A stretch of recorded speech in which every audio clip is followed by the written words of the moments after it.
Nah, amalan ini ada setidaknya 6 sampai 7 amalan. Hari ini saya janjikan untuk mengurutkan amalan-amalan ini. Ya, saya ingin tes dulu apakah Bapak Ibu masih ingat atau tidak. Satu apa? Istighfar. Istighfar. Saya tuliskan satu, istighfar. Apa dalilnya? Cepat saja, kalau tidak tahu katakan apa?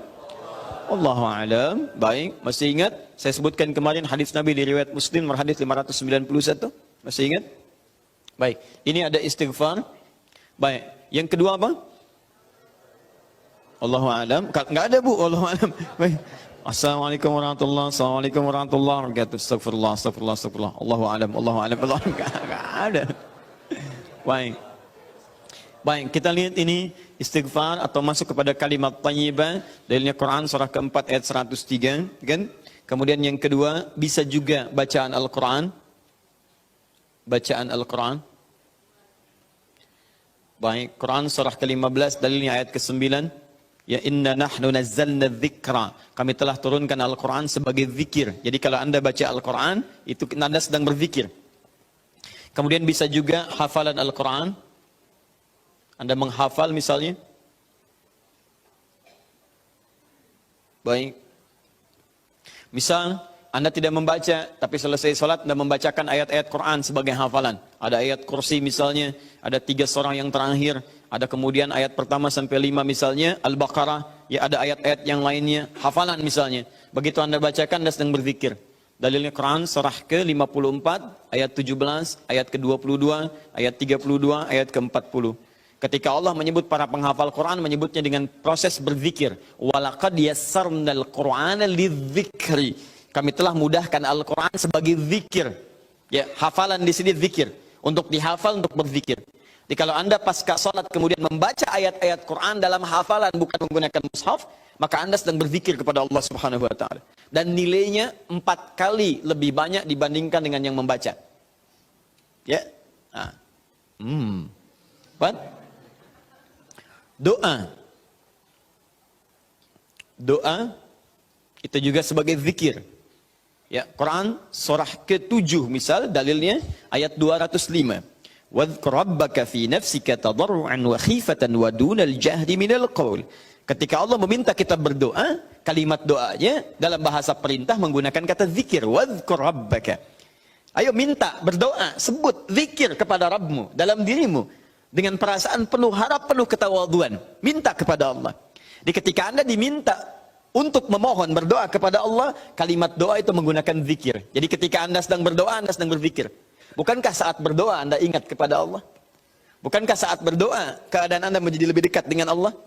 Nanti kita akan lihat doa apa yang biasa dibaca Nabi pasca sholat, dan seperti apa cara memohonnya. Ada rahasianya. Anda tidak menggunakan ini, sangat disayangkan. Anda kehilangan momentum, dipercepat untuk memudahkan seluruh proses kehidupan Anda. 5, masih ingat? Salat. Salat. Nanti ada lagi amalan. Pasca salat, ada salat. Di begitu selesai, Assalamualaikum, Assalamualaikum. Kapan kemudian ini kita mesti tunaikan salat yang ini? Dan ada rahasianya juga. Bahkan salat yang ini boleh jadi akan memberikan syafaat dengan izin Allah kepada hamba-hamba yang dirasakan kurang amalnya. Karena ketika amalan-amalan fardu tidak bisa menolong Anda dari proyek akhirat yang telah Anda cita-citakan untuk masuk surga itu, maka yang akan dicari pertama kali diantaranya adalah amalan yang ini. Maka Anda ketinggalan dari itu yang bisa membuat situasi tegang saat di akhirat. Hati-hati, Anda ketinggalan handphone, perasaan luar biasa sedihnya. Balik lagi ke Andur, dicari-cari lewat CCTV. Tapi Anda ketinggalan yang sunnah, kenapa tidak Anda buru kemudian? Tadi nggak sholat sunnah, besok lagi, Masya Allah. Belum tentu besok dia hidup. Dalilnya Quran surah ke-20 ayat ke-14. Ya, innani anallahu la ilaha illa ana fa'budni wa aqimis salata lidzikri. Saya Allah, tidak ada Tuhan yang layak disembah kecuali saya. Sembah saya. Bagaimana cara nyembahnya? Tunaikan salat sebagai zikir kepada saya. 6. Memperbanyak menyebut Allah, menyebut nama Allah, atau juga dengan al-asma'ul husna. Al-asma'ul husna. Dalilnya Quran surah kedua Al-Baqarah ayat 152. Fadhkuruni adzkurkum. Ayo cepat sebut nama saya, maka aku pun akan mengingatmu. Aku menyebutmu. Di orang yang selalu ingat Allah, nanti Allah akan ingat pada dia. Nanti saya kasih tahu rahasia yang paling besar.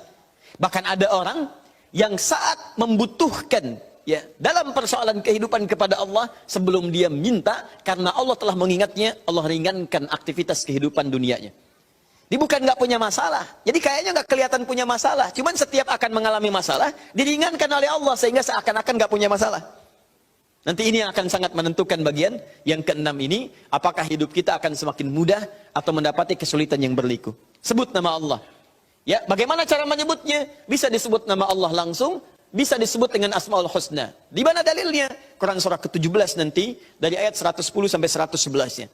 Di ayat 111 tegas dikatakan, Qulid'ullaha. Ayo sebut Allah, panggil, katakan Allah. Awidur Rahman atau Ar-Rahman, ayyamma tad'u falahul asmaul husna. Maka kapanpun Anda bisa memanggilnya, memintanya, Anda boleh memanggil dengan nama yang terbaik sesuai dengan kebutuhan Anda. Nanti saya kisahkan, ada orang baru selesai sholat, kemudian menyebut nama ini, dan satu di antara nama yang paling luar biasa, ketika dia selesai kata Nabi, dari mana kamu tahu menyebut dengan nama itu? Tahukah engkau, jika engkau melakukannya, maka engkau telah memanggil Allah, yang dengan panggilan itu, jika meminta akan segera diberikan, jika berdoa akan segera dikabulkan. Rahasianya luar biasa. Nanti kalau sudah tiba waktunya. Hadisnya sahih. Ya. Saking sahihnya, ini ditempatkan oleh Sayyid Qutb di dalam satu kitabnya Al-Aqaid Al-Islamiyah, padahal kitabnya tentang akidah.